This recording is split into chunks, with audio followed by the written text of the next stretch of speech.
Perpendiculaire. Très cher public, moins cher Florian. Non, on ne peut entrer dans les annales. Mais je dois vous avouer un truc. Parler d'annales, ça m'a vraiment excité. Et je dois l'avouer, j'ai senti monter l'inspiration. Et dès les premiers instants, j'ai senti l'encre jaillir de ma plume.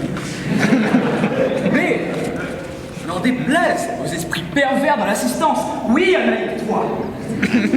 Entrer dans les annales signifie tout simplement, tout innocemment, entrer dans l'histoire.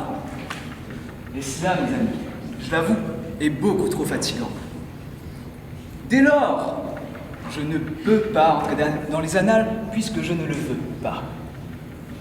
Car, pour entrer dans les annales, il faut emprunter des chemins boueux, explorer des contrées malodorantes, où le soleil ne brille jamais. Vous l'aurez compris, entrer dans les annales, c'est de la merde.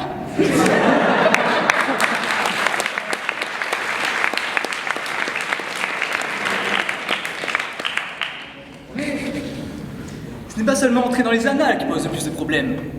C'est surtout qu'une fois dans les annales, on en ressort rarement blanc comme neige.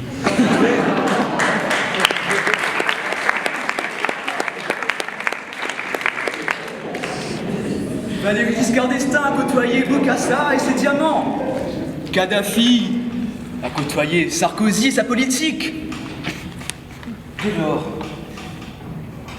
une fois dans les annales, on côtoie donc de la merde. Mais c'est ainsi que je ferme la page culturelle de mon propos.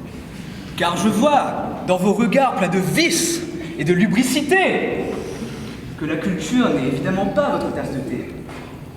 Que la seule chose qui vous intéresse dans la culture, c'est sa première syllabe.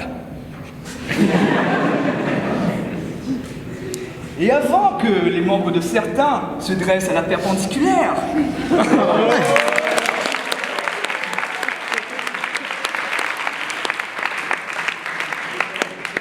je tiens à préciser que la vulgarité me répugne. Pour preuve, à entendre parler mon détracteur, cette boule de vice et d'obscénité, mon sang s'est mis à bouillir. Mais qu'entre nous soit dit, je préfère mille fois avoir le sang qui bout plutôt que d'avoir le bout qui sent.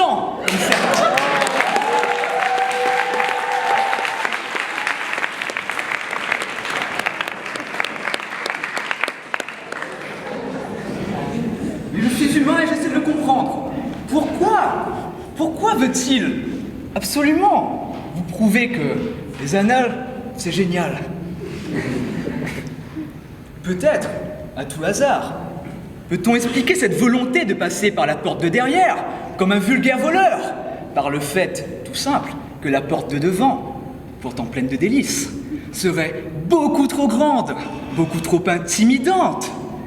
Car on le sait bien, seuls les grands hommes passent par les grandes portes.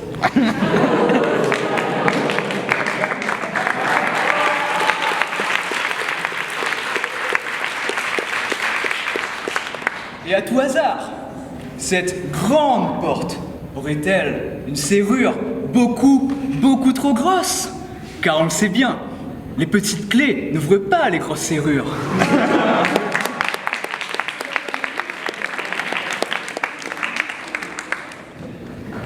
Mais en tant que master 1 de droit public, je tiens à clore mon propos sur une note raffinée et ludique.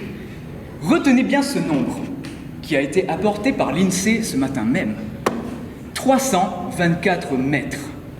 Ce chiffre, ce nombre, correspond à la fois à la hauteur de la tour Eiffel, mais également en 2016 au diamètre de l'anus du peuple français.